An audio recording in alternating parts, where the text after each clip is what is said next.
అయితే శంకర్ గారు ఈ మధ్య మన రామ్ చరణ్ గారి రామ్ చరణ్ అండ్ బుచ్చిబాబు కాంబినేషన్లో RC15లో కన్నడ సూపర్ స్టార్ శివరాజ్ కుమార్ నటిస్తున్నట్టు సమాచారం అందింది.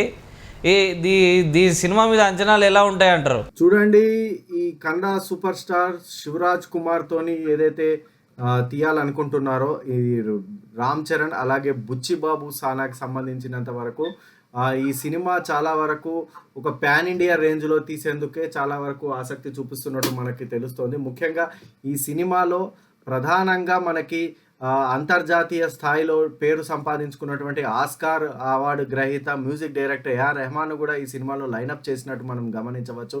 అలాగే ఈ సినిమాకి సంబంధించినంత అనేక వింతలు విశేషాలు చాలా వరకు మనకు బయటకు వస్తూనే ఉన్నాయి. ఇప్పుడు తాజాగా కన్నడ సూపర్ స్టార్ అయినటువంటి శివరాజ్ కుమార్ను ఈ సినిమాలో అతిథి పాత్రలో మనకు పోషిస్తున్నట్టు మనకు తెలుస్తుంది. అయితే ఆయన పాత్ర నిడివి ఎంతసేపు ఉంటుందో మాత్రం ఇప్పటివరకు ఎక్కడ రివీల్ చేయలేదు. ఆయన సినిమా మొత్తం ఉంటారా లేక గతంలో జైలర్ సినిమాలో కనిపించినట్టు కాసేపు మాత్రమే కనిపిస్తారా అన్నది తేలాల్సి ఉంది. అయితే ఈ మధ్యకాలంలో శివరాజ్ కుమార్ గారు చాలా సినిమాల్లో ఆయన అతిథి పాత్రలో కనిపించి మెప్పించారు.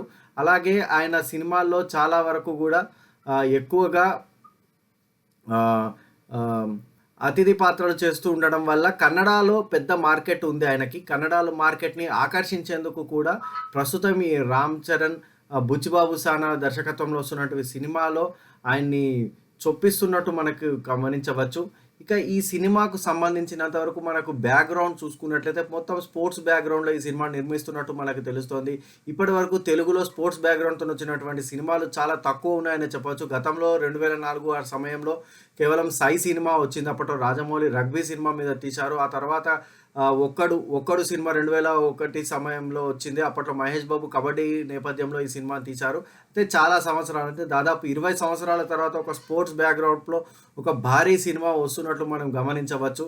ఈ సినిమాకు సంబంధించినంత వరకు టాలీవుడ్లో పెద్ద ఎత్తున మనకి ఒక బజ్ అయితే వినిపిస్తోంది. ఎందుకంటే రామ్ చరణ్ తేజ RRR సినిమా తర్వాత ఆచార్య సినిమాలో ఒక చిన్న క్యామియో రోల్లో కనిపించారు. చిన్న క్యామియో రోల్ ఏం కదా, దాదాపు సగం సినిమా మొత్తం ఉన్నారు. అయితే ఆ సినిమా అట్టర్ ఫ్లాప్ అయింది. అట్టర్ ఫ్లాప్ అవడంతో మెగా అభిమానులు కాస్త నిరాశ చెంది ఉన్నారు. అయితే ఈ ప్రస్తుతం గేమ్ చేంజర్ సినిమా ఏదైతే ఉందో, గేమ్ చేంజర్ సినిమా కూడా ఇప్పుడు ప్రస్తుతం సెట్స్ మీద ఉంది. అది విడుదలకు కూడా సిద్ధంగా ఉంది.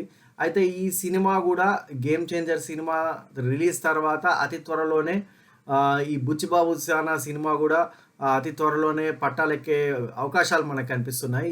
ప్రస్తుతం మెగాస్టార్ అభిమానులకు మాత్రం ఇది కనుల విందు అని చెప్పవచ్చు. చాలా రోజుల తర్వాత ఒక డ్రీమ్ ప్రాజెక్ట్ బయటకు వస్తుందని మనం చెప్పవచ్చు.